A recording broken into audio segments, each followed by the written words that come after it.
প্রধানমন্ত্রী বেগম খালেদা জিয়ার শারীরিক অবস্থা গুরুতর, সংকটাপন্ন তার অবস্থা। সারা দেশে তার ভক্ত, সমর্থক, নেতা, কর্মী, বিভিন্ন দলের রাজনৈতিক নেতৃবৃন্দ, প্রধান উপদেষ্টা সহ উপদেষ্টা পরিষদের সদস্যরা তার জন্য যখন দোয়া করছেন, তখন তার একমাত্র জীবিত সন্তান বড় পুত্র তারেক রহমান দেশে ফিরতে পারছেন না এবং তারেক রহমান বলছেন এ বিষয়ে সিদ্ধান্ত যেমন তার একক নিয়ন্ত্রণাধীন নয়, তেমনি কোথায় বাধা বা কেন তিনি দেশে ফিরতে পারছেন না সে বিষয়টি বিস্তারিত জানানো সম্ভব নয়।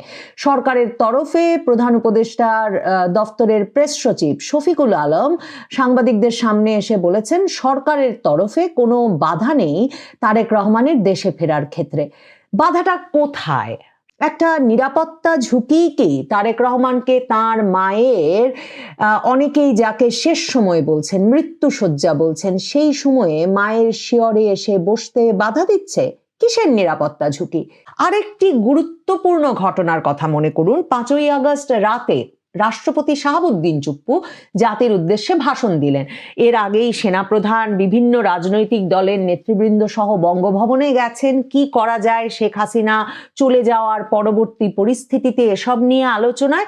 এবং রাষ্ট্রপতি যখন জাতির উদ্দেশ্যে ভাষণের জন্য হাজির হলেন ক্যামেরার সামনে, তখন 3 বাহিনী প্রধান, সেনাপ্রধান, বিমান বাহিনী প্রধান, নৌবাহিনী প্রধান তার পেছনে দাঁড়িয়ে থাকলেন যে এই রাষ্ট্রপতির যে ভাষণ তাকে তারাও সমর্থন করছে। মনে করে দেখেন, রাষ্ট্রপতি চুপ্পু সেই ভাষণে যে 3টি মূল কথা বলেছিলেন সেটা হচ্ছে একটি অন্তর্বর্তীকালীন সরকার গঠিত হবে, খুব দ্রুত নির্বাচন হবে এবং খালেদা জিয়াকে মুক্তি দেওয়া হবে। সেই আলাপটা শুনে সারা বাংলাদেশের মানুষই ভেবেছিল শেখ হাসিনা চলে গেছেন, সেনাপ্রধান একটা অন্তর্বর্তী সময়ে একটা দায়িত্ব নিয়েছেন, একটা অন্তর্বর্তীকালীন সরকার গঠিত হবে, রাষ্ট্রপতি, সেনাপ্রধান, মূলত সেনাবাহিনীর একটা তত্ত্বাবধানে, এবং তারা একটা দ্রুত নির্বাচন দিলে বাংলাদেশের বৃহত্তম দল আওয়ামী লীগের অনুপস্থিতিতে যে দলটি বিএনপি, সেই বিএনপির নেতৃত্বে খালেদা জিয়া এসে তিনি নির্বাচনে অংশ নেবেন এবং তিনি হবেন পরবর্তী প্রধানমন্ত্রী। কি এমনটাই তো মনে হয়েছিল রাষ্ট্রপতির সেই বক্তব্য শুনে।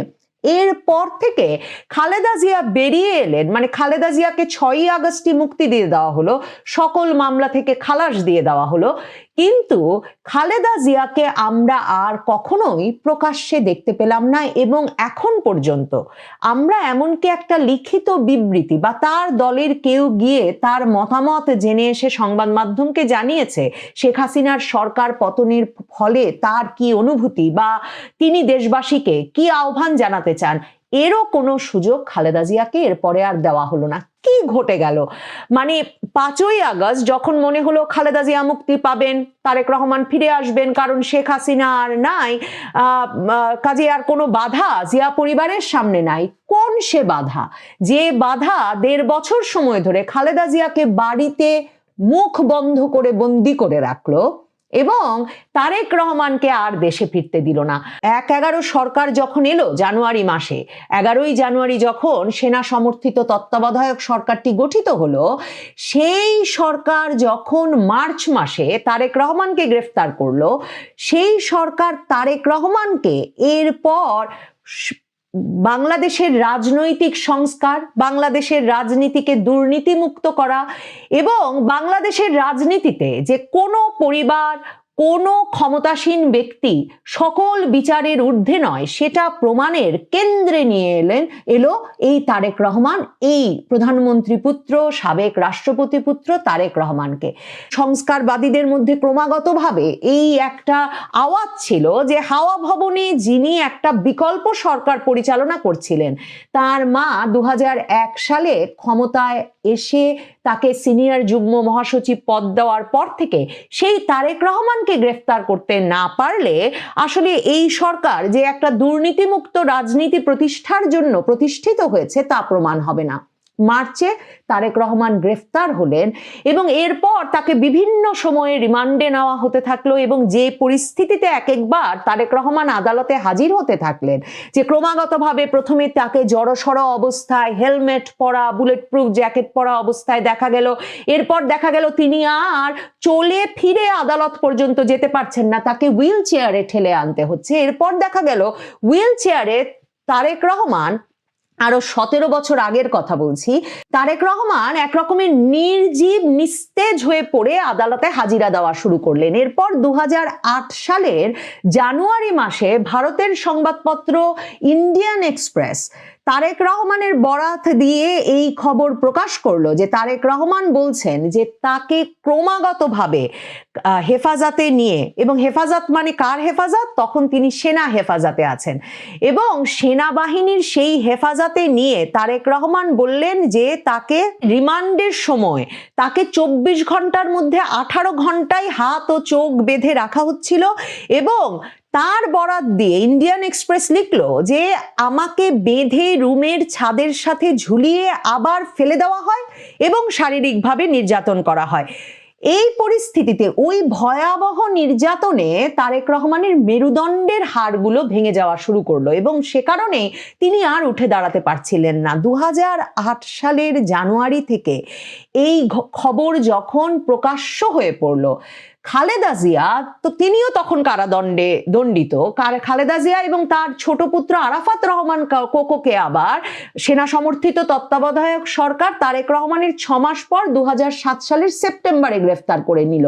তো খালেদা জিয়ার তখন মূল যে দর কষাকষির বিষয়বস্তুতে পরিণত হলো সেনা সমর্থিত তত্ত্বাবধায়ক সরকারের সঙ্গে এই বিষয়টি যে তার 2 ছেলেকে মুক্ত করে বিদেশ যেতে দিতে হবে, এবং খালেদা জিয়ার অত্যন্ত ঘনিষ্ঠ খালেদা জিয়া সরকারের আইনমন্ত্রী মওদুদ আহমেদ, তিনি কারাগারে কেমন ছিলাম এই বইয়ে এই পুরো বিষয়টা নথিবদ্ধ করেছেন। তিনি বলেছেন যে 2008 সালে তার যখন নাইকো মামলার শুনানিতে বিভিন্ন সময় খালেদা জিয়ার সঙ্গে দেখা হতো, খালেদা জিয়া তাকে বলতেন যে তিনি যাতে 2008 সালের শেষে নির্বাচনে যোগ দিতে, এই সেনা সমর্থিত তত্ত্বাবধায়ক সরকারের অধীনে নির্বাচনে যোগ দিতে রাজি হন, সেজন্য রাত বিরাতে সেনা কর্মকর্তারা সাব জেলে তার সঙ্গে আলাপ করতে আসছেন, মানে তার উপর চাপ সৃষ্টি করতে আসছেন, এবং খালেদা জিয়া তখন মওদুদ আহমেদকে বলে দেন যে তিনি কিছুতেই তার 2 ছেলেকে যদি এই সেনাবাহিনী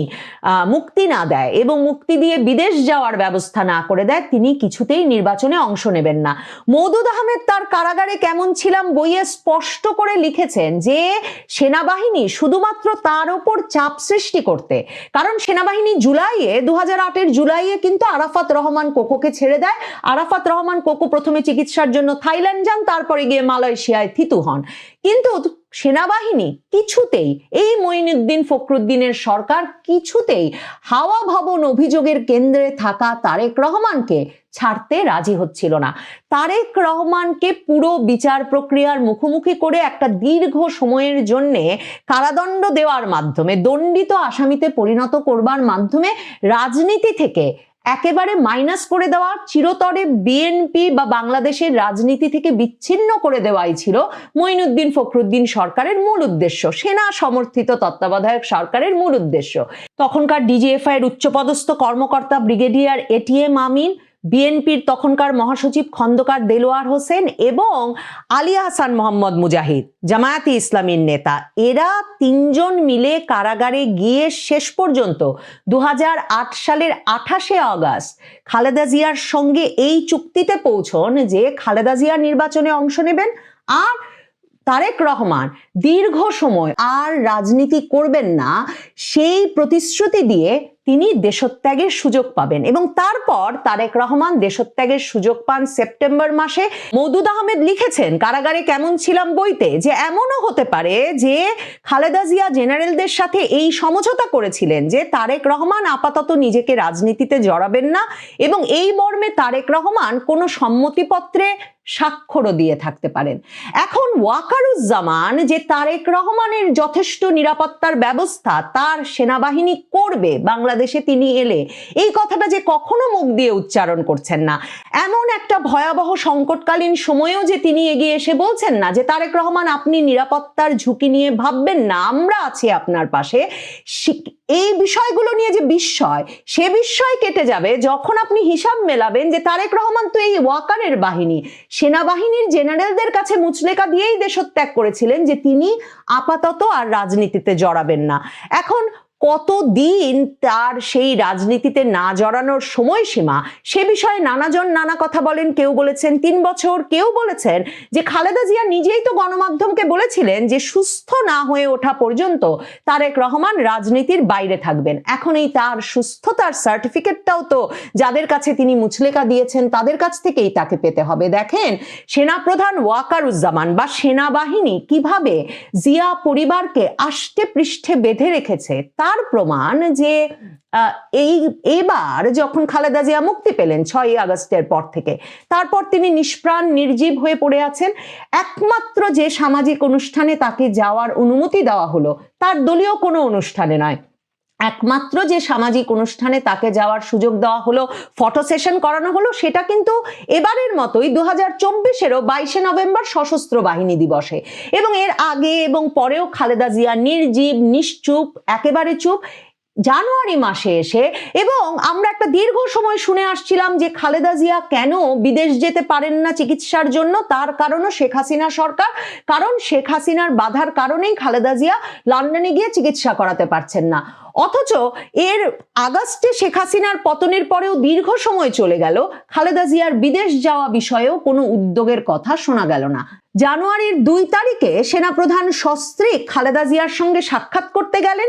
40 মিনিটের ওই বৈঠক শেষেই বিএনপির কাছ থেকে এই ঘোষণা এলো যে 7ই জানুয়ারি খালেদা জিয়া লন্ডন যাবেন তারেক রহমানের কাছে, সেখানে চিকিৎসার জন্য। তার মানে খালেদা জিয়া তারেক রহমানের দেখা হতে পারবে কিনা, খালেদা জিয়া বিদেশ যেতে পারবেন কিনা, নাকি তাকে বাসায় থাকতে হবে, এই সব কিছু আসলে নিয়ন্ত্রিত হচ্ছে তো অন্য কোথাও থেকে। এসব হিসাব না মিললে, সেনাবাহিনীর সঙ্গে হিসাব না মিললে সম্ভবত তারেক রহমানের পক্ষে ফেরা মুশকিল। ওয়াকারুজ্জামান গ্রিন সিগন্যাল কেন দিতে পারছেন না, কেন তিনি নিয়ে আসতে পারছেন না, সে বিষয়টা তিনি কেন পরিষ্কার করছেন না তা জানা মুশকিল। তবে ওয়াকারুজ্জামানের গ্রিন সিগন্যাল না পেলে, ওয়াকার বাহিনীর অনুমোদন না পেলে সত্যিই কি তারেক রহমানের পক্ষে